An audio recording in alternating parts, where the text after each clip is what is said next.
বলিউডের জনপ্রিয় অভিনেত্রী কাজল এবার প্রকাশ্যে জানালেন বাংলা সিনেমায় অভিনয়ের ইচ্ছার কথা। ভালো গল্প, শক্তিশালী চরিত্র এবং উপযুক্ত সময় পেলে বাংলা চলচ্চিত্রে কাজ করতে চান বলে জানিয়েছেন ৯০-এর দশকের এই জনপ্রিয় তারকা। তার এই মন্তব্যে উচ্ছ্বসিত হয়েছেন বাংলা সিনেমার দর্শকরাও।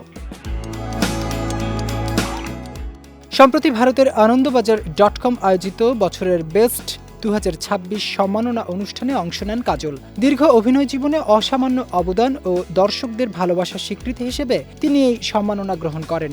অনুষ্ঠানেই বিভিন্ন বিষয়ে কথা বলার পাশাপাশি বাংলা সিনেমা নিয়ে কাজের আগ্রহের কথাও তুলে ধরেন তিনি। অনুষ্ঠানে তাকে প্রশ্ন করা হয় তিনি বাংলা সিনেমা দেখেন কিনা।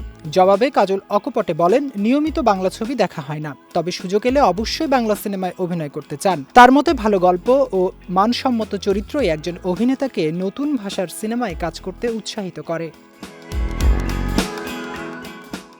বাংলার সঙ্গে কাজলের সম্পর্ক দীর্ঘদিনের। তার মা কিংবদন্তি অভিনেত্রী তনুজা হিন্দি চলচ্চিত্রের পাশাপাশি বহু বাংলা সিনেমায় অভিনয় করে ব্যাপক প্রশংসা কুড়িয়েছেন।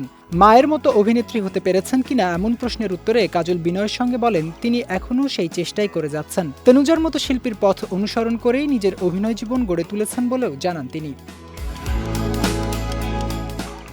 এ সময় নিজের কাজের নীতির কথাও তুলে ধরেন কাজল। তিনি বলেন, সময়নিষ্ঠা তার পেশাদার জীবনের অন্যতম বড় শক্তি। নির্ধারিত সময়ে শুটিং সেটে পৌঁছানো এবং কাজ শেষে সময়মতো বেরিয়ে যাওয়াকে তিনি একজন শিল্পীর দায়িত্ব বলে মনে করেন। একই সঙ্গে মন্তব্য করেন, বলিউডে সময়নিষ্ঠ শিল্পীর সংখ্যা খুব বেশি নয়।